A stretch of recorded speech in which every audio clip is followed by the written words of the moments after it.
सांग मैंने मु बंटी स्वागत करुच्ची मोर आउ एक नुआ वीडियो को। तो मुझे अच्छी मो पछपटे देखते आई लव भुवनेश्वर। तो मुझे अच्छी भुवनेश्वर मास्टर कैंटीन रे।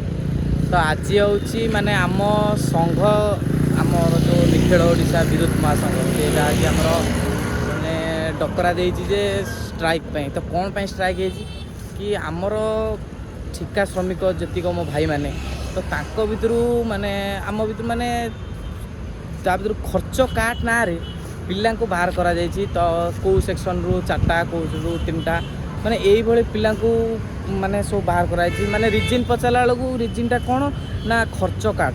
अरे तुम तो खर्च काट कौ पटे भी करि परिबो। तो यही साधारण श्रमिक 10-12 हज़ार टଙ୍କା पाउछन्ती तांकू बाहर करदेले कौन खर्च काट हो कि टाटा मैनेजमेंट रो। तो से आमर आज स्ट्राइक हो। तो आसन देखा केमती कौन स्ट्राइक होमर एक्चुअली स्ट्राइक आम 3 दिन है। तो वीडियो मुझे कर पार नी। तो आज मु भाविली वीडियोटा करदेटा ठीक हम। तो दिन राति आम 3 दिन है मुझे 3 दिन घर को जाइनी ये अच्छी। तो आसन देखा कौन केमती स्ट्राइक हो। तो मुझे देखेबी केमती कौन सब स्ट्राइक हो। आसन देखा तो यहाँ देखिपे यहाँ हूँ आम मास्टर कैंटीन जो आमर एपटे राजरास्ता जोटा कहते ये स्ट्राइक फ्राइक सब हुए। तो आमर नेक्स्ट टाइम मैंने आ पूर्वटा जो स्ट्राइक होता आमर से पावर हाउस छक होता। तो यहाँ हूँ आमर मास्टर कैंटीन छक। तो यहीपटे आमर सबू माने सबू सेक्शन माने सबू डिविजन रो पिला माने पार्ट पार्ट होगी बस। तो एमती पूरा लंबा लाइन लगी। तो एमती पूरा सब छुआ मैंने रास्ता साइड्रे सब गच रही जो भाया खरा हो। आज बोधे 42 डिग्री सेल्सियस से भी पिला माने सबू स्ट्राइक कर अच्छा। तो एपटे भी आमर सबू माने CD1 CD2 CD खोर्धा बालुगा माने सबू सायर पिला माने आसुचन। तापर आमर ये राली भी एबे हम आ जस्ट टिके खरा कमिले राली हम। तो ये मो भाई माने समस्त अच्छा हम देखु आग को ये आम CD2 रो सब पिला माने अच्छा।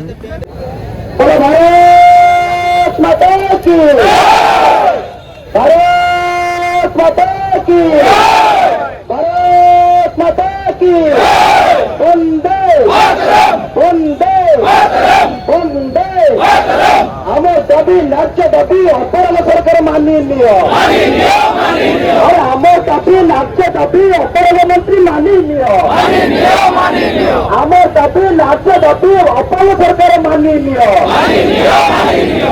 अपराध सरकार हाय हाय निकम सरकार हाय हाय आम दाबी नपुरा कले गाड़ी थर आम दाबी नपुरा कले गाड़ी थर। अरे ओडिया असुविधा कुआरे गला। अरे अपराध सरकार तुम नित हजिला। अरे जदि नित न हजिला आम हजाई देबू। अरे अपराध सरकार पंगु सरकार कुआरे गल। अरे अपराध ओएसी तुम कुआरे गल। अरे ओडिया श्रमिक जवाब मागुदी जवाब दिया। और ओडिया श्रमिक जवाब मागुदी जवाब दिया। अरे बेल चटाई बंद करो। अरे भाई आवाज कमी गला। आवाज जिते देर कमी से पुणी आउ थे शोब आवाज एमती उठा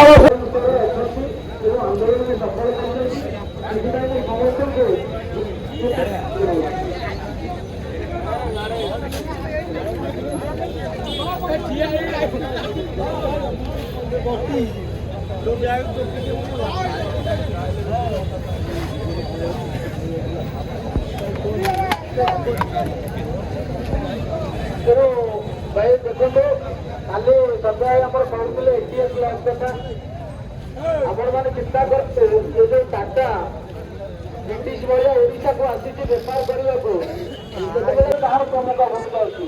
किंतु मुझे जिते पाठ पढ़ी बड़ हली से टाटा कंपानी चाकरी कली मु जानिली ये जो रतन टाटा जो कंपानी को गढ़ी देकी जाते ये हूँ देशर 1 नंबर लुटुरा कंपानी।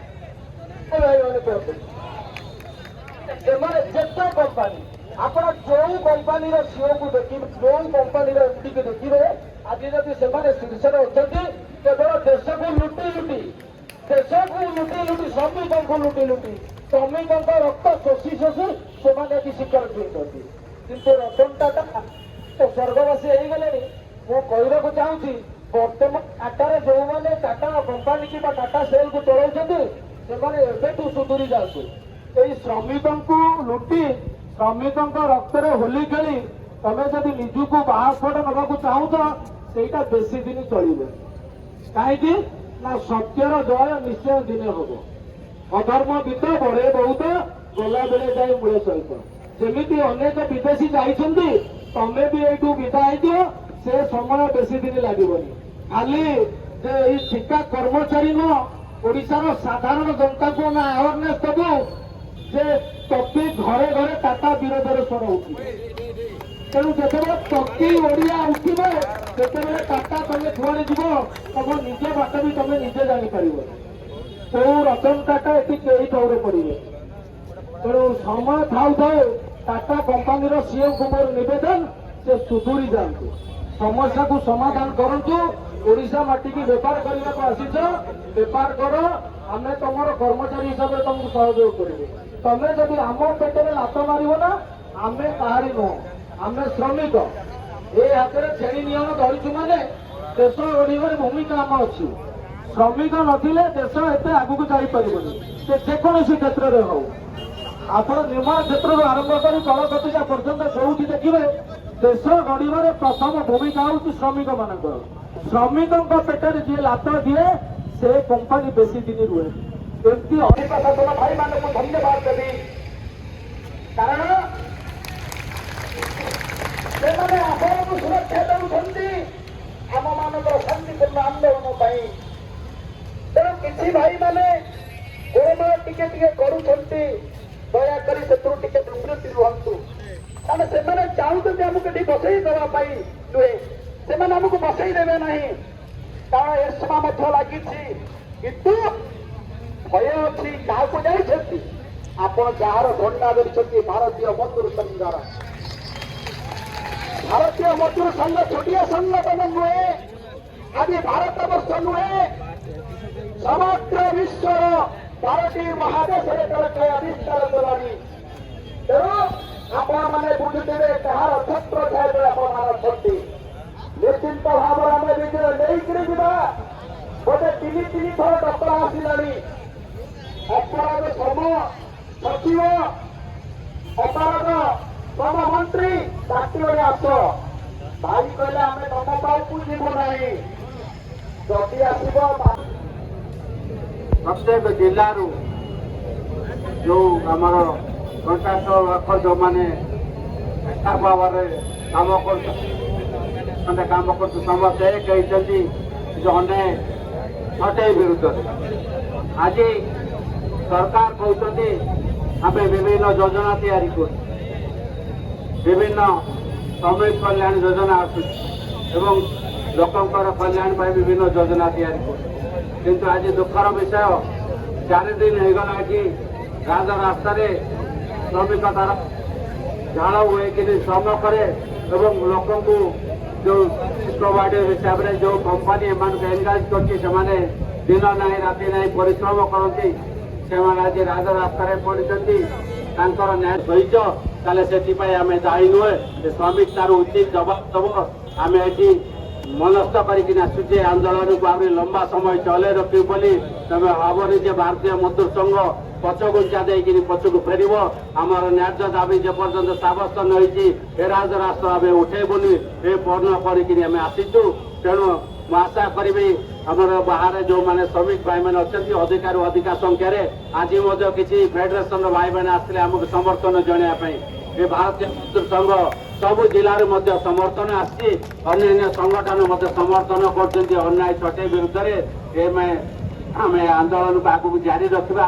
ମୋର ଆଶା ବିଶ୍ୱାସ ସମସ୍ତ ମାନେ ଆମେ ଏକ ହେଇକିରି ଏ ଆନ୍ଦୋଳନକୁ ଆହୁରି ଶକ୍ତିଶାଳୀ କରିବା, ଆନ୍ଦୋଳନକୁ ଆହୁରି ତୀବ୍ରତର କରିବା। এই আশা বিশ্বাস ମୋ ବକ୍ତବ୍ୟ ଶେଷ କରୁଛି। ଧନ୍ୟବାଦ। ଧନ୍ୟବାଦ ଭାଇ। ବର୍ତ୍ତମାନ ଆମର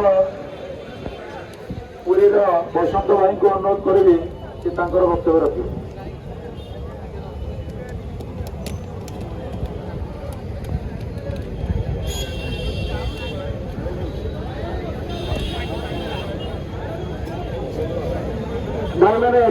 ହେଇଗଲାଣି କି? ଯଦି ଗୋଡ଼ କଣ ହେଇଗଲାଣି ସମସ୍ତେ ବସି ପଡ଼ିବା। ଏବେ ଥଣ୍ଡା ପାଗ ଆସିଲାଣି, ଆଉ ଯଦି ନାହିଁ ଟିକେ ଛାଡ଼ି ଛାଡ଼ିକି ସମସ୍ତେ ଛିଡ଼ା ହୁଅନ୍ତୁ। ଆଜିର ଏହି ମହାଯଜ୍ଞ ଚତୁର୍ଥ ଦିନ ଅବସରରେ ମଞ୍ଚସୀନ ବରଣ୍ୟ ଅତିଥିବୃନ୍ଦ ଏବଂ ଏହି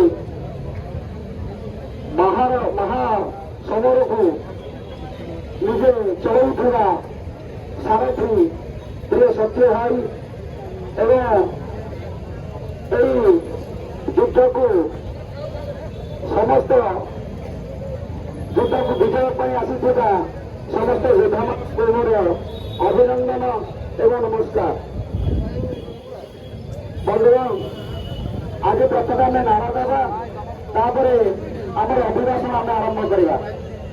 ହେଲେ ତ ସମସ୍ତେ ଟିକେ ଥଣ୍ଡାକୁ ଉପରକୁ ଦେଖନ୍ତୁ, ସମସ୍ତେ ଥଣ୍ଡାକୁ ଟିକେ ଉପରକୁ ରଖନ୍ତୁ। ଆଉ ଯୋଉ ଭାଇମାନେ ଟିକେ ଦୟାକରି ଛିଡ଼ା ହେଇକି ଟିକେ ତଳକୁ ଆସନ୍ତୁ।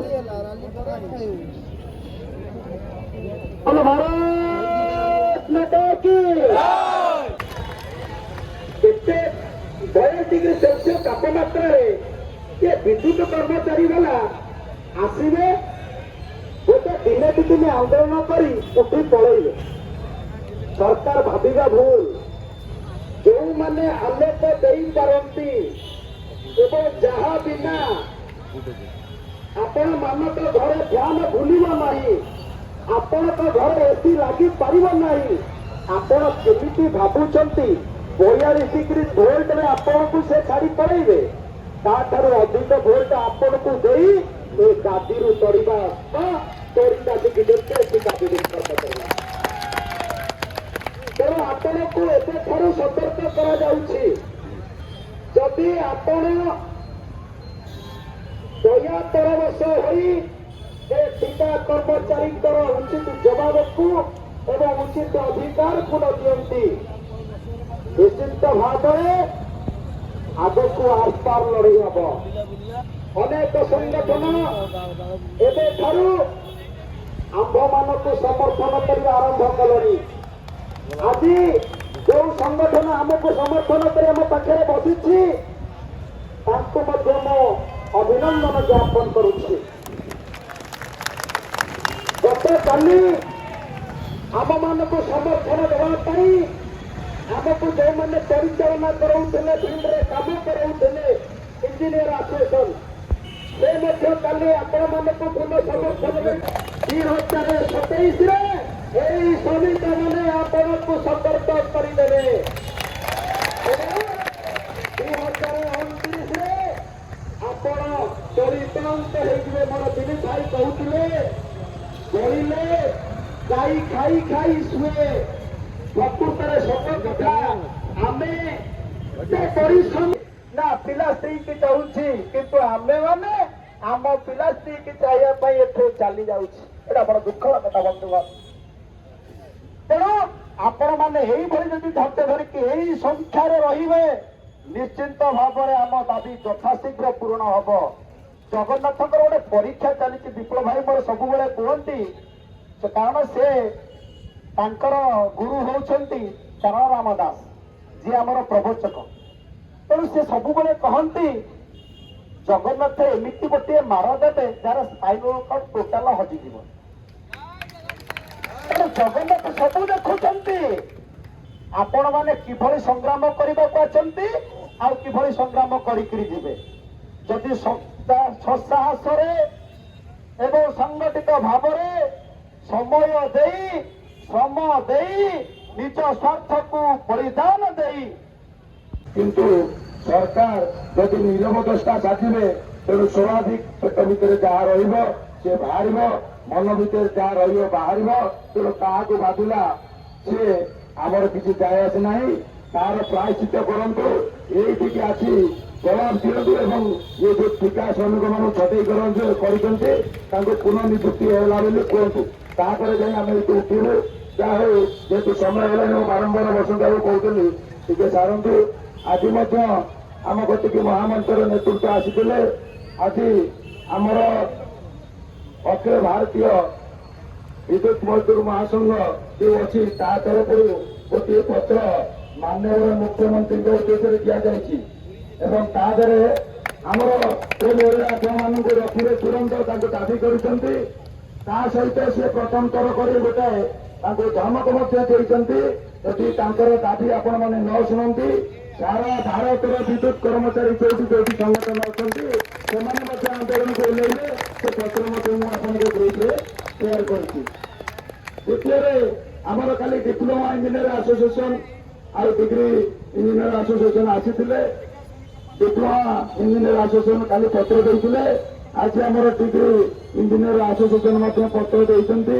ସେ ଖୁବ୍ ଶୀଘ୍ର ଆକୁ ସମାଧାନ କରିବାକୁ ମାନ୍ୟବର ମୁଖ୍ୟମନ୍ତ୍ରୀଙ୍କୁ ମଧ୍ୟ ଅନୁରୋଧ କରିଛନ୍ତି, ସିଓଙ୍କୁ ଦେଇଛନ୍ତି ଏବଂ ଅନୁରୋଧ କରିଛନ୍ତି କି ତୁରନ୍ତ ଆକୁ ସମାଧାନ କରନ୍ତୁ, ନହେଲେ ମଧ୍ୟ ଆମେ କୌଣସି ନା କୌଣସି ଢଙ୍ଗରେ ପିଏ ପିଲାଙ୍କର ଆଉ ଏ ଯୋଉ ବିଏମ୍ଏସ୍ର ଆନ୍ଦୋଳନରେ ସାମିଲ ହେବୁ। ତେଣୁ ଆମକୁ ନିଶ୍ଚିତ ଭାବେ ସମର୍ଥନ ଛୁଅ ଛୁଟୁଛି।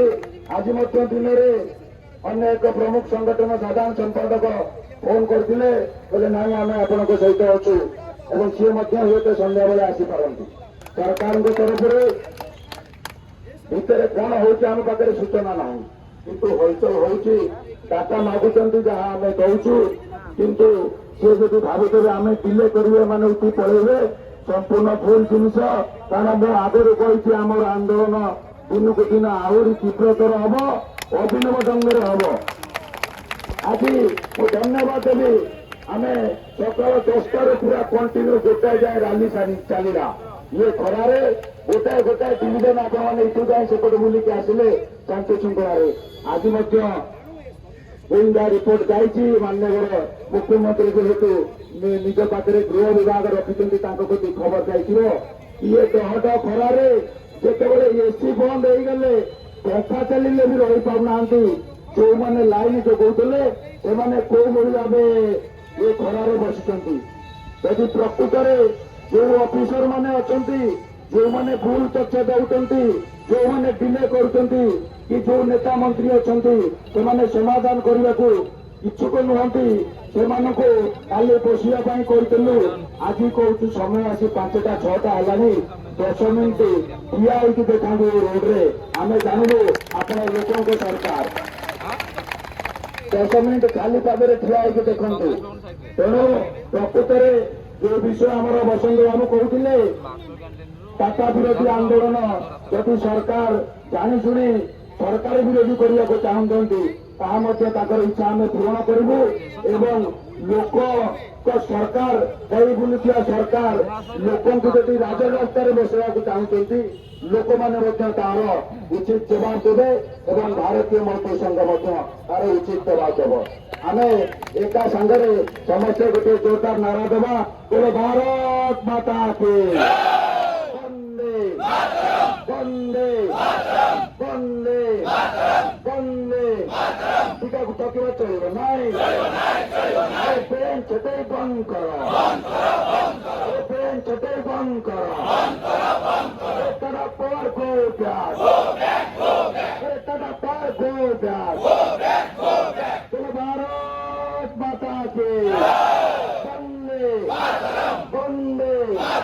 আরে ওড়িয়া টিকা সঙ্গে পথে চলিও নাই, দিয়ে মেষ টাকরা দিয়ে সারা ওড়িশার বিদেশ শ্রমিক এক হুয়া, দিয়ে মেষ টাকরা দিয়ে সারা ওড়িশার টিকা শ্রমিক এক হুয়া। এক হোরে নিজ অধিকার ছড়াই নিও, এক হোরে নিজ অধিকার ছড়াই নিও। বলো ভারত মাতা কি বন্দে জিন্দাবাদ জিন্দাবাদ জিন্দাবাদ।